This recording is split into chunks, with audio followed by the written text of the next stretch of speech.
नमस्कार, आप देख रहे हैं नक्षत्र न्यूज और मैं हूं आपके साथ दीपक राज सुमन। तो हर रोज हम इसी वक्त लेकर आते हैं बिहार विधानसभा चुनाव को लेकर और हम समझने का प्रयास करते हैं, विश्लेषण करते हैं कि कौन जिलों में किस पार्टी का प्रभाव है, किस गठबंधन का प्रभाव है और वहां पे पिछले 2020 के विधानसभा चुनाव में कौन विधायक थे, मौजूदा समय में वहां पे क्या कुछ राजनीतिक समीकरण है, जातिगत समीकरण है, अंक गणित क्या कहता है, इसके अलावा इस बार मौजूदा स्थिति क्या है विधायकों की, उम्मीदवारों की। तो हम लगातार पहले पटना जिले के बारे में बताया, आज कई और जिलों के बारे में बताएंगे और सबसे पहले बड़े स्क्रीन पे आपको लिए चलते हैं। और सबसे पहले आप देखिए मेरे पीछे, ये अररिया की जंग है, जिले की जंग है, 2025 का विधानसभा चुनाव है और इसको हम विस्तार से समझाएंगे क्योंकि अररिया में 6 विधानसभा सीटें हैं। मौजूदा समय में बीजेपी का कब्जा है संसदीय सीट पर, प्रदीप सिंह यहाँ से सांसद हैं।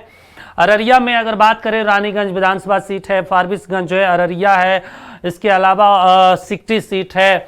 और इसी कड़ी में अगर बात करें तो अररिया वाला जो सीट है, जो जिले वाली महत्वपूर्ण सीट है, सदर जिसको बोला जाता है, वहां से कांग्रेस पार्टी के विधायक हैं अबिदुर रहमान, यहाँ से मौजूदा समय में कांग्रेस पार्टी के विधायक हैं। अगर इस सीट की बात करें तो पिछले 2 चुनाव में भारतीय राष्ट्रीय कांग्रेस का गढ़ रहा है। ऐसे में आप देखिए, महत्वपूर्ण समझिए कि 2010 में यहाँ से एलजेपी जो हुआ करती थी, अब मौजूदा समय में एलजेपीआर है और इसके अलावा एक और पार्टी है पशुपति पारस की। इसके अलावा 2010 में एलजेपी का यहाँ से विधायक बना, 2015 में भारतीय राष्ट्रीय कांग्रेस का कब्जा रहा, 2020 में भारतीय राष्ट्रीय कांग्रेस से अबिदुर रहमान चुनाव जीत कर आए। महत्वपूर्ण इसलिए है क्योंकि यहाँ पे अररिया सीट का जिक्र करें तो करीब करीब 50% जो वोटर हैं वो मुस्लिम समुदाय से हैं। तो ऐसे में यहाँ पे बहुत हद तक जो समीकरण है वो बात करें तो मुस्लिम समुदाय के लोग तय करते हैं, मुस्लिम समाज के लोग तय करते हैं। तो देखना होगा इस बार क्या वाकई में अबिदुर रहमान ही यहाँ से उम्मीदवार होंगे क्या, क्योंकि यहाँ पे कांग्रेस पार्टी के जो कई बार विधायक रहे हैं वो भी दावेदारी कर रहे हैं यहाँ से, वहाँ पे कांग्रेस पार्टी से ही कई दावेदार हैं और कांग्रेस पार्टी के अंदर बहुत यहाँ पे खींचतान वाली स्थिति है। तो ऐसे में देखना होगा कि अबिदुर रहमान का टिकट मिलता है या फिर काटा जाता है, ये महत्वपूर्ण होगा। उसके बाद ही इस सीट का जो तस्वीर है, जो कह सकते हैं तकदीर जो होगा उम्मीदवारों का, वो तय होगा। अब इसके बारे में थोड़ा अगर आंकड़े के बारे में बात कर लेते हैं तो अबिदुर रहमान जो है भारतीय राष्ट्रीय कांग्रेस से हैं, 1,03,054 वोट मिले थे इनको। इसके अलावा अगर बात करें तो सगुफ्ता अजीम जो है जेडीयू से 55,118 वोट इनको मिले थे। अब आपको छोटे स्क्रीन पे आपको समझा देते हैं यहाँ पे समीकरण क्या रहा है। देखिए, अबिदुर रहमान कांग्रेस से 1,03,054 वोट इनको मिला था। इसके अलावा अगर बात करें, सगुफ्ता अजीम जो है वो मौजूदा समय में काफी मेहनत कर रही हैं और उसके बाद जेडीयू से और 55,118 वोट इनको मिले थे। मौजूदा समय में बहुत अररिया में सक्रिय हैं और तमाम चीज़ों को लेकर एक्टिविटी रहते हैं। और ये जब इनसे मैं इंटरव्यू कर रहा था, इन तमाम चीज़ों का जिक्र किया था कि इस बार समीकरण उनके फेवर में है, लेकिन जो वोट बैंक का अंतर है, आप समझिए वोट बैंक का करीब करीब 50,000 का अंतर है, 48,036 वोटों का अंतर था। अगर असुद्दीन ओवैसी की पार्टी कुछ ज्यादा डैमेज इस सीट से नहीं करती है, मोहम्मद राशिद अनवर पिछले बार उम्मीदवार थे, AIMIM के उम्मीदवार थे, विधायकी चुनाव लड़ रहे थे, लगभग 9,000 वोट लेकर आए, 8,924 वोट इनको मिला था। अंतर जो है जीत का देख लीजिए लगभग 50,000 के आसपास है, 48,036 वोटों का अंतर है। तो यानी ये वाला जो आंकड़ा है इसको पाटना बहुत मुश्किल है। हालांकि किसी भी अब कुछ वैसी एंटी इनकम्बेंसी आ जाए या पार्टी में संभावित चेहरे खड़े हो जाएं 2-4 या फिर पार्टी में तोड़फोड़ हो जाए तो वो अलग चीजें हैं, लेकिन इसको लगभग पाटना 50,000 बहुत मुश्किल चीज होती है किसी भी पार्टी के लिए। अब देखना होगा इस बार समीकरण क्या है, लेकिन मौजूदा समय में अबिदुर रहमान कांग्रेस पार्टी से विधायक हैं और सगुफ्ता अजीम जो है जेडीयू से 55,118 वोट उनको मिले थे। ये समीकरण कहता है अररिया सीट को लेकर, ये बहुत मुख्यालय वाला सीट है अगर बात करें अररिया में। तो ऐसे में यहाँ पे क्या कुछ चीजें बदलती है, क्या परिवर्तन होती है, ये महत्वपूर्ण है। यहाँ पे जीत का अंतर लगभग 50,000 के आसपास है। अगर यहाँ पे बात करें यहाँ से तो देखिए 2005 में प्रदीप कुमार सिंह यहाँ से विधायक रहे हैं, जो अभी मौजूदा समय में अररिया के सांसद हैं। जाकिर हुसैन खान जो है 2010 में एलजेपी के टिकट से विधायक बने। और 2015 में आबिदुर रहमान 2015 में भी जीत कर आए, 2020 में भी आबिदुर रहमान जीत कर आए। तो ऐसे में प्रदीप सिंह अगर ज़्यादा मेहनत का, प्रदीप सिंह के कंधों पे ज़्यादा मेहनत तक करनी होगी, क्योंकि भाई 2005 में वो यहाँ से विधायक रहे हैं। तो ऐसे में उनका ये संसदीय सीट है, कितना उनका प्रभाव चलता है। लगातार अररिया में इस बात को कहते रहे हैं। पिछले साल अगर बात करें तो उन्होंने एक बयान भी दिया था अररिया में कि अररिया में अगर आपको रहना है तो हिंदू बनकर रहना होगा। तब देखना होगा कि वो जो बयान है उनका, वो इस चुनाव में किस तरीके से बोला जाता है विपक्ष के द्वारा, क्योंकि असदुद्दीन ओवैसी लगातार इस क्षेत्र में घूम रहे हैं। 5 दिनों की न्याय यात्रा भी उन्होंने की, और ऐसे में कितना असर होगा ये महत्वपूर्ण होगा। तो अररिया सीट का जो समीकरण है वो सारा का सारा दारोमदार भारतीय जनता पार्टी के ऊपर होगी, जनता दल यूनाइटेड के ऊपर होगी, क्योंकि सगुप्ता अजीम जो है वो महिला है, बहुत तेज तरार और बहुत अपनी चीज़ों को बहुत प्रमुखता से रखती हैं। तो इस बार क्या चीज़ें बदल सकती है ये महत्वपूर्ण होगा। हालांकि सगुप्ता अजीम का जो है, सगुप्ता अजीम को समर्थन मिलता रहता है प्रदीप सिंह से, तो ये महत्वपूर्ण है। अब बात कर लेते हैं जोकीहाट सीट को लेकर। जोकीहाट इसलिए भी महत्वपूर्ण है, आप देख रहे होंगे शाहनवाज साहब हैं, इनके पिताजी कभी सीमांचल के गांधी कहे जाते हैं, और अलग अलग 4 लोकसभा सीटों से इनके पिताजी सांसद रहे। भारतीय जो संसद है, लोकतंत्र का मंदिर है, वहां पे पहुंचे थे। और ये जो शाहनवाज आलम साहब हैं, असरुद्दीन ओवैसी की पार्टी से चुनाव जीते थे। जोकीहाट इनका सीट है, और उसके बाद इन्होंने पाला बदल लिया 4 विधायकों के साथ। और जब 4 विधायकों के साथ इन्होंने पाला बदला तो इनको इस चीज का इनाम मिला, और ये बिहार सरकार में आपदा प्रबंधन विभाग के मंत्री बनाए गए। और बहुत बेबाक बोलते हैं, मुस्लिमों का पक्ष बहुत मजबूती के साथ रखते हैं, सीमांचल की पक्ष जो है बहुत मजबूती के साथ रखते हैं, लेकिन सरकार पे लगातार ये आरोप लगाते हैं भेदभाव करने का, कि भाई सरकार इनके साथ खड़ी नहीं होती, मुसलमानों को नज़रअंदाज करती है। तो शाहनवाज आलम साहब की सीट मजबूत है, लेकिन ये देखना होगा, क्योंकि असदुद्दीन ओवैसी साहब की पार्टी 2020 में चुनाव जीत कर आई थी, उनके टिकट पर आए थे। तो क्या जो वोटर थे वो इनके चेहरे पर भरोसा जताएगा आरजेडी के टिकट पे? क्योंकि देखिए 2010 का अगर समीकरण देख लें तो जनता दल यूनाइटेड, 2015 जनता दल यूनाइटेड, 2020 में असदुद्दीन ओवैसी की पार्टी यहां से चुनाव जीती थी। तो यहां पे जनता दल यूनाइटेड का भी गढ़ है। आरजेडी बहुत लंबे समय से अगर बात करें तो इस सीट पे नहीं रह पाई है, कभी नहीं, काफी लगभग 15, 20, 25 साल हो गए यहाँ पे आरजेडी का कब्जा नहीं। तो ऐसे में महत्वपूर्ण हो जाता है। अब अगर बात कर लें वोटों का, तो वोटों का अंतर ज्यादा नहीं है। अगर वोटों का अंतर देख लेते हैं, शाहनवाज आलम जो है एआईएमआईएम के टिकट से चुनाव जीते, 59,596 वोट इनको मिला। सरफराज साहब जो हैं, आप देख रहे होंगे सरफराज साहब जो आरजेडी के, ये कोई और नहीं है, आपको ये आरजेडी के हैं, 52,213 वोट मिले। अब आपको सरफराज साहब के बारे में हम आपको बता देते हैं छोटे वाले स्क्रीन पे। देखिए जो सरफराज आलम साहब हैं, ये जो आपको दिख रहे होंगे दूसरा वाला नाम, जो क्योंकि बहुत कम अंतर से चुनाव जीते थे पिछले बार शाहनवाज साहब, तो ये जो है ये शाहनवाज साहब के भाई हैं। ये महत्वपूर्ण आपको बता देते हैं। और आरजेडी के टिकट से चुनाव लड़े, लगभग 7,500 वोटों के अंतर से वो चुनाव हार गए। और यहाँ पे देखिए एक और महत्वपूर्ण चीज है, अगर बीजेपी और जो जनता दल यूनाइटेड है वो अगर मजबूत, क्योंकि यहाँ पे रंजीत यादव चुनाव लड़ते हैं बीजेपी से, और लगभग 48,933 वोट, यानी कम नहीं है, लगभग 10,000 वोटों का अंतर है यहाँ पे। अगर जनता दल यूनाइटेड थोड़ी सी मेहनत करे तो चीजें यहाँ बदल सकती है, क्योंकि अब शाहनवाज साहब भी नहीं है, वो जनता आरजेडी में चले गए। अब देखना होगा कि इस बार शाहनवाज साहब को टिकट दिया जाता है आरजेडी से या फिर सरफराज साहब को, क्योंकि दोनों भाई हैं और सीमांचल के गांधी कहे जाने वाले तस्लीमुद्दीन साहब के बेटे हैं। तो ये महत्वपूर्ण हो जाता है। इस बार कितना समीकरण बदलता है, क्या वाकई में सीमांचल के गांधी के परिवार के ऊपर, उनके बेटे शाहनवाज आलम के ऊपर भरोसा पार्टी जताती है नहीं।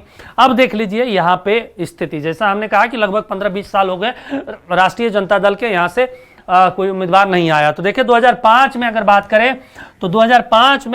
करें तो शिवचंद राम यहाँ से चुनाव जीते थे आरजेडी के टिकट पे, और विधायक बने, जो विधानसभा के सदस्य बने शिवचंद राम हो रहे। सरफराज साहब 2010 में विधायक बने, जो शाहनवाज आलम के भाई हैं। फिर सरफराज साहब जनता दल यूनाइटेड की टिकट पे बने 2015 में, और 2020 में असदुद्दीन ओवैसी साहब के पार्टी से उनके भाई बने। यानी सरफराज साहब को आप देख रहे होंगे, यानी चीज़ें वहाँ पे बदल सकती है अगर इस बार सीटों का समीकरण ठीक ठाक बैठा, वोट बैंक का ठीक ठाक बैठा, और पार्टी अगर सिंबल ठीक ठाक व्यक्ति को देती है।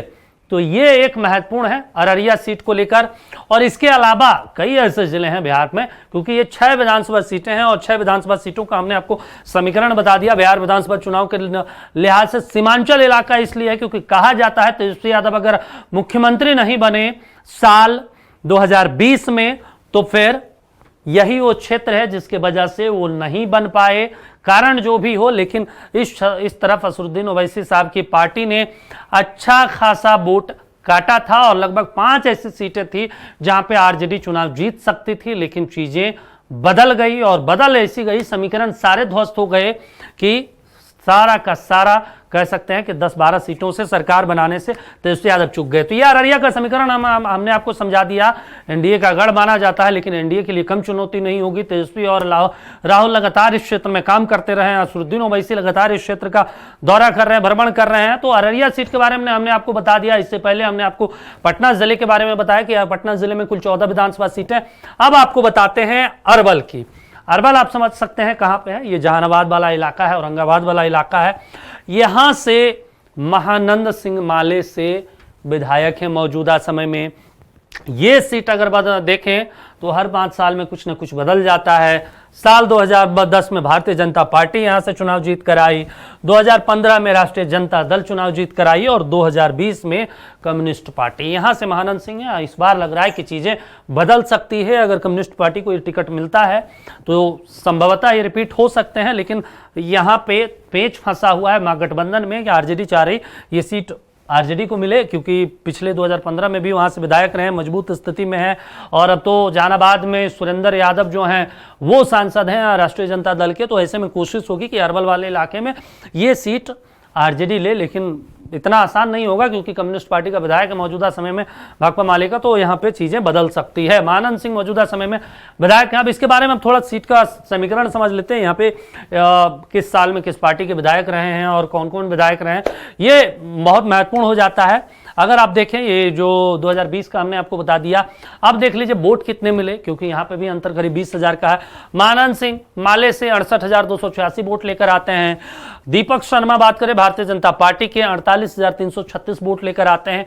और आप नीचे अगर देखें सुभाष यादव RLSP 79,141 वोट लेकर आते हैं।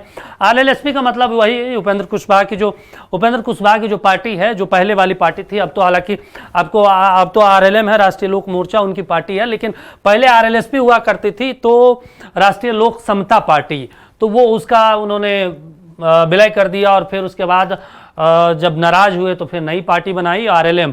तो ऐसे में यहाँ पे महत्वपूर्ण हो जाता है क्योंकि उपेंद्र कुशवाहा इस बार साथ हैं, तो ये वोट संभवतः यहाँ पे बढ़ सकता है। कुशवाहा वोट बैंक यहाँ पे ठीक ठाक स्थिति में है, तो ये वाला यहाँ जुड़ेगा तो ये वाली चीजें और घट जाएगी, यानी जीत का फासला जो है बहुत कम होगा। तो ऐसे में या फिर कह सकते हैं कि इस बार बीजेपी ये सीट निकाल भी सकती है अगर सब कुछ ठीक रहा। चिराग पासवान का भी यहाँ पे ठीक ठाक स्थिति है। तो ये वाला जो है अरवल विधानसभा सीट 2020 का हमने समीकरण बताया। अब यहाँ पे 2005 से 2010, 2015, 2020 में यहाँ से कौन कौन विधायक रहे हैं वो अब आपको एक बार ग्राफिक्स के जरिए समझा देते हैं और उसके बाद फिर और भी कुछ सीटों के बारे में बता देते हैं। अब देखिए यहाँ पे अगर बात करें बिहार विधानसभा चुनाव को लेकर, साल 2005 में दुलार चंद सिंह यहाँ से विधायक बने। इसके बाद चितरंजन कुमार 2010 में अगर बात करें भारतीय जनता पार्टी से विधायक बने। 2015 में रविंद्र सिंह बने और 2020 में महानंद सिंह। देखिए सबसे दिलचस्प, आमतौर पर किसी सीट पर बहुत कम ऐसा देखने को मिलता है कि चीजें बदल जाती है। 2005 में एलजेपी यानी ये जो एलजेपी उस दौरान जो लगभग 20-25 सीटें लेकर आई उस दौरान का है। 2010 में चितरंजन कुमार भारतीय जनता पार्टी, यानी 4 सिंबल चेंज है। आप आमतौर पे बहुत कम ऐसे विधानसभा सीटों पे देखते होंगे कि 4 चुनाव और 4 नए चेहरे, 4 नई पार्टियां। तो समझ रहे हैं यहाँ पे एलजेपी, उसके बाद भारतीय जनता पार्टी, राष्ट्रीय जनता दल और यहाँ पे माले, यानी यहाँ पे चीजें बदलती है। संभवतः इस बार बदल सकता है, हो सकता है आरजेडी क्योंकि अब तो महागठबंधन में है तो चीजें हो कि कम्युनिस्ट हो सकता है, भारतीय जनता पार्टी हो सकती है, या फिर अगर क्योंकि 2 ही गठबंधन इस बार है कम्युनिस्ट पार्टी को लेकर। अब देखिए यहाँ पे जो अरवल में है कुर्था सीट महत्वपूर्ण है क्योंकि यहाँ पे देखिए 2010 में जनता दल यूनाइटेड का विधायक रहा, 2015 में भी विजेता जनता दल यूनाइटेड रहा, 2020 में राष्ट्रीय जनता दल। बागी कुमार वर्मा यहाँ से विधायक हैं आरजेडी के और बहुत मौजूदा स्थिति में है। तो इसलिए आप समझ सकते हैं। आपको फिर बड़े स्क्रीन पे आपको लेकर चलते हैं। बिहार विधानसभा चुनाव को लेकर बागी कुमार वर्मा यहां से विधायक हैं राष्ट्रीय जनता दल के। ये सीट पे चीजें नहीं बदली है, कभी 2 बार कभी 1 बार विधायक रहे हैं, जैसा कि अरवल में ऐसा हुआ नहीं था। अरवल में 4 चुनाव को देख लें तो चारों अलग अलग पार्टियों के, लेकिन यहाँ पे ऐसा नहीं है। 2010 जनता दल यूनाइटेड तीर छाप, 2015 तीर छाप और 2020 आरजेडी। हालांकि 2015 में देखें तो महागठबंधन वाला समीकरण था। यहां पे राष्ट्रीय जनता दल, कांग्रेस और जनता दल यूनाइटेड एक साथ चुनाव लड़ रही थी, भारतीय जनता पार्टी अलग लड़ रही थी। 2010 में अगर देखें इसलिए क्योंकि यहां पे भारतीय जनता पार्टी और जनता दल यूनाइटेड गठबंधन में थी। नीतीश कुमार बहुत शानदार तरीके से सत्ता में वापसी किए थे। कानून वाला जो वो उनका कहा जाता है सुशासन बाबू, वो इसी साल से जाना जाता है कि नीतीश कुमार बिहार में सुशासन बाबू हैं।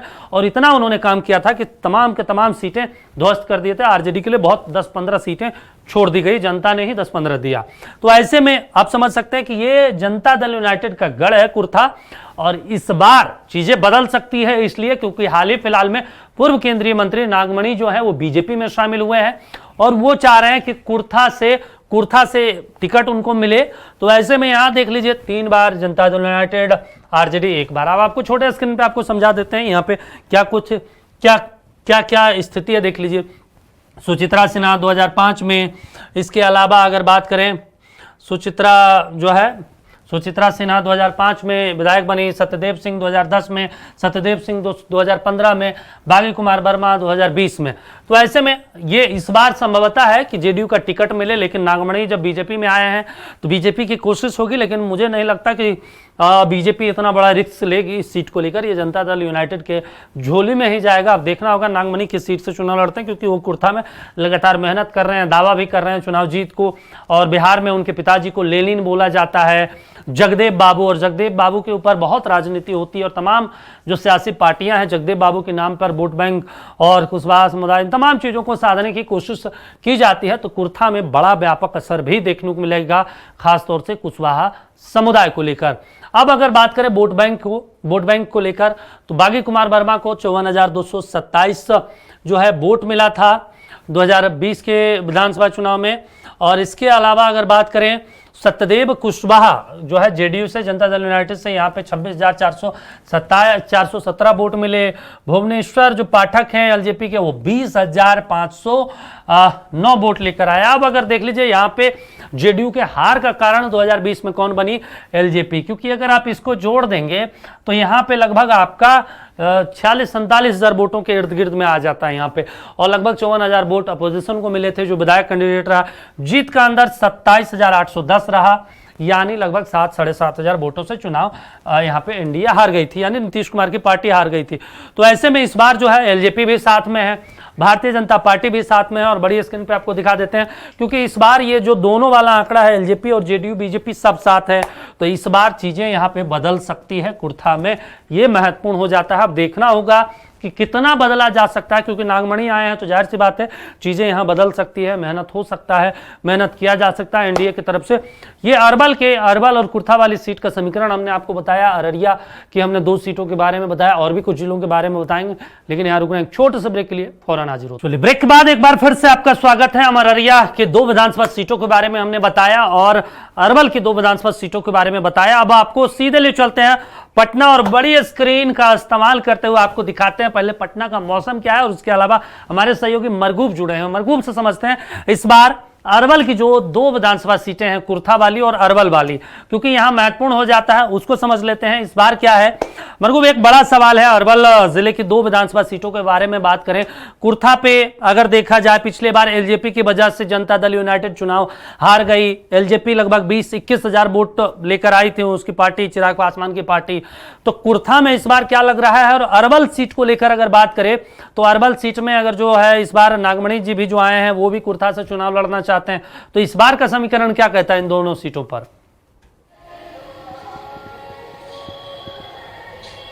देखिए, चिराग पासवान की पार्टी के बारे में अगर आप कहेंगे तो चिराग पासवान की पार्टी ने तो बहुत ज्यादा डिस्टर्ब किया था पिछले बार जनता दल यू को, और कई बड़ी सीटें, कई ऐसी सीटें थी जहां एनडीए जीत सकती थी, वहां चुनाव हार गए। ठीक है, लेकिन अब नागमणि फैक्टर की बात कर रहे हैं तो हमें लग रहा है कि नागमणि बहुत फैक्टर वहां काम नहीं करेगा। ठीक है, क्योंकि नागमणि फैक्टर का इसलिए नहीं काम करेगा कि एक बड़ा पॉलिटिकल एज फैक्टर बहुत गैप हो गया। हाँ। लगातार उन्होंने कई कह सकते हैं कि पार्टी बनाई, एआईएम के साथ भी गठबंधन किया, एक बार वो अकेले लड़े, हर 6 महीना पर वो लगातार जेडीयू के संपर्क में रहते थे, कभी बीजेपी के संपर्क में रहते थे। वो फैक्टर काम नहीं करेगा। हाँ, आप ये कहिए फैक्टर काम करेगा इन दोनों स्थानों पर, वो फैक्टर होगा लोजपा का। क्योंकि जिस तरीके से पिछले बार लोजपा ने सीट लाया, वोट लोजपा का आया, वो जनता दल यू को हरा गया। अब इस बार कैंडिडेट के ऊपर है। कैंडिडेट अगर बहुत अच्छा जनता दल यू देती है या एनडीए देता है तो महानंद सिंह को बहुत कड़ी टक्कर मिलेगी। और वही हालत आपको कुर्था में भी है, अरवल में, कुर्था में। देखिए, सबसे महत्वपूर्ण सवाल यह है कि जो आप बाउंड्री खींच रहे हैं महागठबंधन का, उधर से दोनों सीट जो है वो महागठबंधन के पक्ष में है। महागठबंधन चुनाव जीत के आई है, लेकिन इस बार एक सीट पर संशय, मैं आपको बता देता हूं। वो सीट संशय, आपने बिल्कुल सही कहा कि लोजपा ने चुनाव हराया, ये बात सही है, तो वहां एनडीए गेन कर सकती है, ये बात सही है। हाँ। लेकिन सवाल यह है कि आखिर कैंडिडेट क्या रहेगा। एक बार फिर मैं आपको याद दिला दूं, 2020 का खेल 25 में इंटरनली अगर नहीं हो तो शायद यहां दोनों में से दोनों सीट पर बहुत कीन कंटेस्ट होगा और हार जीत किसी की भी हो सकती है। ये बहुत स्पष्ट हम आपको बता देते हैं दीपक। क्योंकि महानंद सिंह के बारे में कहा जाता है कि बहुत जनता से संपर्क में रहते हैं, किसी के साथ दुर्घटना हो जाए घर पर चले गए, सड़क पर उतर जाते हैं। क्योंकि ये तो भाकपा माले सीपीआई लोगों का ये एक थीम रहा है कि तुरंत धरना प्रदर्शन कर देना, धरने में बैठ जाना। लेकिन वो चुनाव जीते तो लोजपा के कारण। हाँ। ये बात सही है। इस बार लोजपा सपोर्ट में पूरी तरह नीतीश कुमार के। हाँ। अगर कोई इंटरनल खेल नहीं हुआ तो निश्चित तौर पर एक बड़ा खेल उन दोनों सीट पर होने जा रहा है। दीपक, अच्छा, एक महत्वपूर्ण बात है कि इस बार क्या महानंद सिंह को फिर से माले से टिकट दिया जाएगा या फिर महागठबंधन यानी आरजेडी अपने कब्जे में रखेगी? वो सीट महानंद सिंह को जाएगी, इसमें कहीं कोई बट नहीं है। क्योंकि भाकपा माले और सीपीआई के जो लोग हैं उनका कहना कि हम जो विनिंग सीट है हम वो सीट नहीं छोड़ेंगे। हाँ। जो सीट छोड़ना होगा वो वीआईपी और कांग्रेस और राजद में अदला बदली होगी। हाँ। लेकिन भाकपा माले और सीपीआई अपनी सीट छोड़ने को तैयार नहीं है। अच्छा। क्योंकि उनका कहना है कि मेरे लोगों ने बहुत काम किया है तो हम नई जगह नहीं जा सकते हैं। यही कारण है कि महानंद सिंह ही उम्मीदवार होंगे। लेकिन होंगे, पिछले बार आसानी से जीते थे, इस बार आसान नहीं होगा। इस बार उनके लिए टेढ़ी खीर होगी। क्योंकि लोजपा संपर्क में है, लोजपा सपोर्ट में है एनडीए के साथ पूरी तरीके से। अगर 2020 वाला खेल फिर इंटरनली, पिछले बार तो खुल के खेल हुआ था। हाँ। इस बार अगर इंटरनली नहीं हुआ जेडीयू के खिलाफ तो निश्चित तौर पर कहीं न कहीं एनडीए के लिए इस बार यह गेन प्रोसेस है, एनडीए गेन कर सकती है। और हो सकता है महानंद सिंह के लिए निश्चित तौर पर कीन कंटेस्ट में वो फंसे और हो सकता है महानंद सिंह मुसीबत में फंसते नजर आ रहे हैं। अगर पूरी तरह से लोजपा ने एनडीए में रहकर भी जेडीयू को पूरा सपोर्ट किया, खेल नहीं हुआ तो निश्चित तौर पर इन दोनों सीट पर बहुत कीन कंटेस्ट होगा। और हो सकता है एनडीए केन की पोजीशन। अच्छा, एक और महत्वपूर्ण चीज है, अरवल वाला जो ये क्षेत्र है, अरवल जिले का, ये जहानाबाद औरंगाबाद गया वाला क्षेत्र पड़ता है ये पूरा का पूरा। सुरेंद्र यादव जो है वहां से अभी मौजूदा सांसद है जहानाबाद से, तो आरजेडी का असर होगा इस बार क्योंकि चीजें रिपीट भी हो सकती है। देखिए, चीजें रिपीट होते, सुरेंद्र यादव अपने बेटे के लिए भी प्रयास कर रहे हैं। हम आपको बताते हैं, बहुत महत्वपूर्ण जानकारी देते हैं। हाँ। सुरेंद्र यादव अपने बेटे को एमएलए बनाना चाह रहे हैं, उसके लिए वो प्रयास कर रहे हैं। सुरेंद्र यादव का उस इलाके में एक बड़ा दबदबा रहा है। सुरेंद्र यादव के बारे में कहा जाता है कि सुरेंद्र यादव की जीत सिर्फ इसलिए हुई कि चंद्रेश्वर प्रसाद चंद्रवंशी को टिकट दे दिया गया और वो गलत फैसला था जेडीयू का। हाँ। जिसको जनता दल यू के बड़े लोगों ने स्वीकार भी बाद में किया था। क्योंकि बहुत ज्यादा एंटी इनकम्बेंसी थी उनके खिलाफ। उनके जिस दिन, हमें याद है, मैं जेडीयू कार्यालय में था, जिस दिन उनको टिकट दिया गया उसी दिन जनता दल यू के 4 बड़े नेताओं ने कहा कि वो चुनाव हार जाएंगे। तो सुरेंद्र यादव का दबदबा है, लेकिन वो तो अपने बेटे के लिए एमएलए में लगे हैं। देखना है क्या हो पाता है। इतना जरूर है कि लोजपा ने अगर फुल्ली सपोर्ट जेडीयू को किया, एनडीए को किया, तो परिस्थितियां बदल सकती है। चलिए, ठीक है सर, बातचीत करने के लिए, जानकारी देने के लिए शुक्रिया आपका। तो अरवल में चीजें बदल सकती है अगर लोजपा ने इंटरनली तौर पर समर्थन किया, सपोर्ट किया। हमने आपको अररिया की 2 विधानसभा सीटों के बारे में बताया, जोकीहाट और अररिया। अरवल की 2 सीटों के बारे में बताया, अरवल और कुर्था वाला।